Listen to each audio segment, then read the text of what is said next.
आज की एक और बड़ी खबर यह है, ये देश के करोड़ों छात्रों और उनके माता पिता के लिए एक बहुत राहत वाली खबर है। प्रधानमंत्री नरेंद्र मोदी की अध्यक्षता में एक बैठक हुई जिसमें छात्रों के अलावा उनके माता पिता और राज्य सरकारों के सुझावों पर खुलकर चर्चा हुई।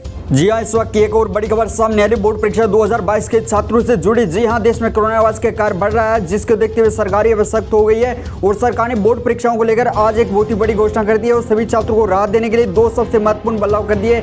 जी हाँ, आप सभी को बता दें, देश में कोरोना वायरस का कहर इतना बढ़ गया है कि कई सारे राज्यों में स्कूल कॉलेज भी बंद होने लगे, जिसको देखते हुए सरकार ने 10वीं और 12वीं के छात्रों हित में एक बहुत ही बड़ा और शानदार फैसला लिया है, जिसको जानकर आप खुशी से उछल पड़ेंगे। जिसकी संपूर्ण जानकारी के लिए आप इस वीडियो एंड तक जरूर देखिए और देखिए हमारी छोटी सी रिपोर्ट में एक बहुत ही बड़ी देश में कोरोना वायरस का कहर फिर से बढ़ने लगा है, जिसको देखते हुए राज्य और केंद्र सरकारें सभी अलर्ट मोड पर है। इसी को ध्यान में रखते हुए अब सरकार भी चिंतित हो गई कि इस बार बोर्ड की परीक्षा हम किस प्रकार से आयोजित कराएं।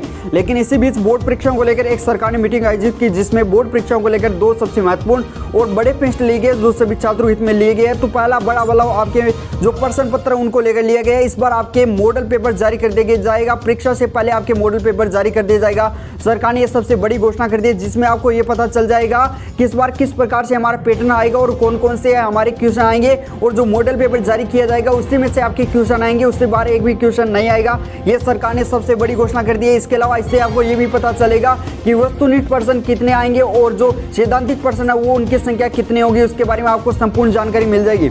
इसके अलावा दूसरे सबसे महत्वपूर्ण बदलाव की बात करें तो दूसरा बड़ा बदलाव आपके परीक्षा सेंटर को लेकर लिया गया है। इस बार आपका जो परीक्षा सेंटर आएगा वो आपको मैप में नजर आएगा, यानी मैप से आप उसको सर्च कर सकते हो। इससे बहुत से ज़्यादा छात्र उनको आसानी हो जाएगी, क्योंकि कई बार ऐसा होता है कि दो स्कूल और दो सेंटर के नाम एक जैसे हो जाते हैं। इससे विद्यार्थी बहुत ही ज़्यादा कंफ्यूज हो जाते हैं। तो इससे आप सभी छात्रों को राहत मिल जाएगी। तो साथियों, आप सभी को बता दें, दो सबसे महत्वपूर्ण सरकार ने किया। इस पर आप फिलहाल क्या रहे कमेंट सेक्शन में जरूर लिखिएगा। धन्यवाद।